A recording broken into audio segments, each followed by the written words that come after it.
سب سے بڑا گناہ ایک غیر اسلامی نظام کے تحت زندگی گزارنا. اگر آپ نے پیسیولی اس کے خلاف کوئی جدوجہد آپ نہیں کر رہے تو آپ کا ہر سانس جو ہے وہ حرام ہے. سانس لو سانس بھی آہستہ کے نازک ہے بہت کام مافاق کی اسکار گئے شیشہ گری کا.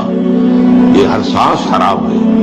شرک ہے یہ عوام کی حاکمیت اور اس سے بڑی جنگ کوئی نہیں اللہ کے خلاف. سودی کاروبار سارا ہمارے ساری معاشی نظام کے اندر سود اور جوا تانے بانے کی طریقے سے یہ جوا ہوتا ہے سر. اسٹاک مارکیٹ میں ایک دم نیچے ایک دم اوپر.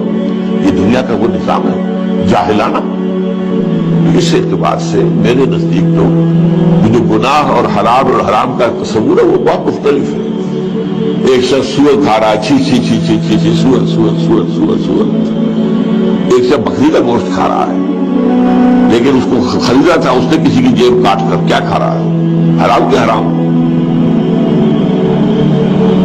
سمجھ میں آیا؟ ایک شخص ڈاکوؤں کے اڈے کے اوپر پہرے دار کے حصے سے کھڑا ہے. تنخواہ مل رہی ہے. حلال کی ہے حرام کی ہے؟ ڈاکوؤں کا اڈا ہے. یہ ڈاکوؤں کا اڈا ہے یہ نظام اللہ کے باغیوں کا. اور اس کی ہم سروس بھی کرتے ہیں چاکری بھی کرتے ہیں. اس کے اندر سارا نظام بھی ہے اور کسی کو ہوش ہی نہیں. اس نظام کے خلاف جدوجہد کرنا بھی فرض ہے. نہ علماء کو معلوم ہے نہ علماء نے واضح کیا ہے.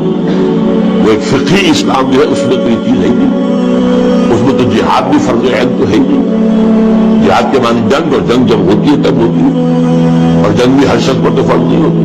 لہٰذا وہ فرض کفایہ ہے. بات ختم ہو گئی. رہ جاؤ باقی کے نظام کے تحت. اب تو آرام سے گزرتی ہے. آخرت کی خبر خدا جانے دیکھا جائے گا جو ہوگا.